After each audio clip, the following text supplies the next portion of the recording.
The Shenandoah Valley has been inhabited for over 12,500 years, as confirmed by the Thunderbird site near Lyndon, Virginia.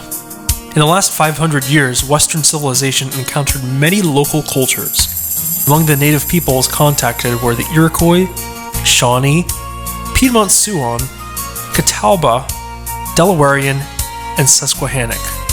Evidence through archaeological digs in the area indicate these tribes were active in the Middletown area of the Shenandoah Valley. It makes sense to find artifacts of these various tribes in the northern Shenandoah Valley. In Middletown, the easier way to access the valley from the north, the geological area just north of the valley and including the main opening of the valley is known as the Piedmont Plateau. The Piedmont area is a natural pathway to the Shenandoah Valley. Part of the Piedmont leads up to the Potomac River basin to southeast Ohio, Pennsylvania, and western New York. The wider section of the Piedmont pathway runs generally northeast to southwest. To Native American tribes, the Piedmont pathway was known as the Great Warriors Path. The Great Warriors Path runs across western Maryland and into central Pennsylvania, where the Susquehannocks, Delawareans, and Algonquian tribes have their traditional homes.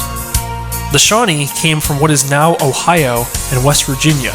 The Iroquois came from Ohio, western New York, and Pennsylvania. The Cherokee and Catawba came from the Shenandoah Valley from the south. These tribes are most often identified from their archaeological record left behind.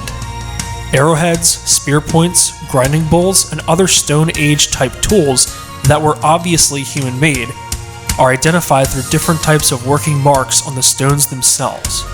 Each tribe had their own distinct way of making arrows, spear points, and other utilitarian items. This is how the specific tribe can be identified. These tribes are the best documented that have been in the Shenandoah Valley for the last 500 years. Others are documented as having been in the area, but it is unclear and uncertain if they were members of these tribes or a moving settlement of people in the area. One report from early Western contact documented a tribe called Shenandoah that was located around modern-day Timberville, Virginia. Timberville is southwest of Newmarket to the west of I-81. Was this separate tribe that was uncounted documented? Was this disinformation? Or was it a corruption of the language or misinterpreted understanding by early Westerners? It is unclear. No follow-up or distinct tribe was later documented. There are many things known and many still left to be discovered in the ever-unfolding story of the Shenandoah Valley. Shawnee comes from the Algonquian word Shanogi, meaning southerner.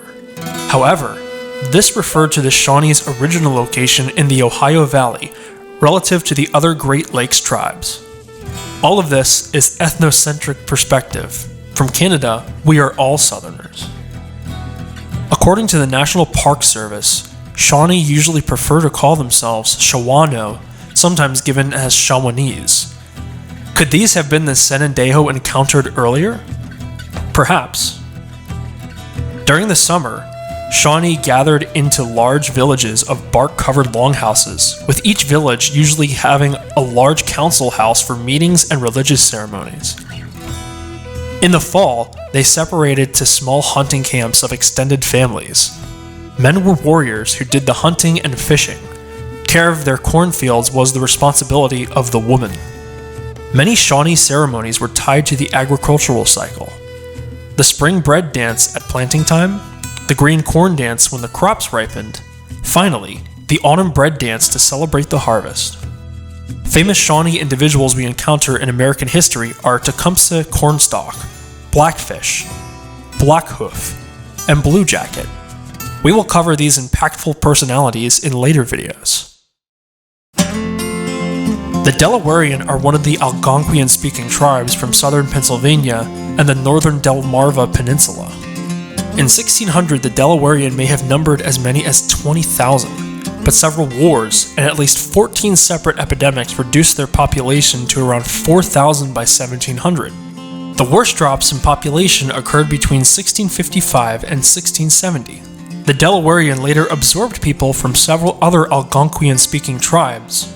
The population figures remained fairly constant until 1775. By 1845, the Delawarean population had fallen to a combined total of about 2,000, which was carried forward and confirmed by the 1910 census. The current Delawarean population has recovered to almost 16,000, most of whom now live in Oklahoma. The Iroquois, or Five Nations Iroquois, when first encountered was composed of the Mohawk, Seneca, Cuyahoga, Huron, and Oneida. In the late 1700s, the Tuscarora joined the Confederacy and made it the Six Nations Iroquois. The Iroquois are one of the most influential Native American peoples in American history. Our current Constitution took many elements of organization and operations from the Iroquois. The Iroquois women were in charge of the longhouse. If a warrior did not behave properly, his things were placed outside of the longhouse by the house mother, and the warrior had to find another place to live. This practice is still common in modern society when couples split up.